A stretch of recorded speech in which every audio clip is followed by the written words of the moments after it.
नाचन लाग्यो रे बैरागी मन, अरे भागन लाग्यो रे बैरागी मन।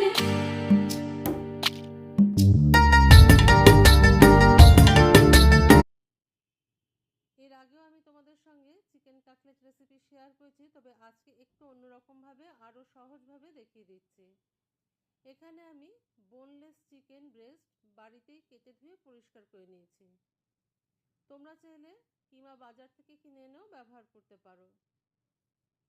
এখানে আমি 400 গ্রামের মতন চিকেন নিয়ে নিয়েছি। এবার দিয়ে দিলাম রসুন। আমি একটা ইলেকট্রিক চপার নিয়ে নিয়েছি, দেখো এর মধ্যে সব কিছু মিশিয়ে নেব। কাঁচা লঙ্কা দিয়ে দিলাম, পেঁয়াজ দিয়ে দিলাম।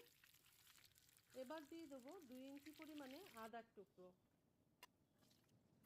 চপার যদি কারোর কাছে না থাকে তারা কিন্তু এমনি হাতে কুচি কুচি করেও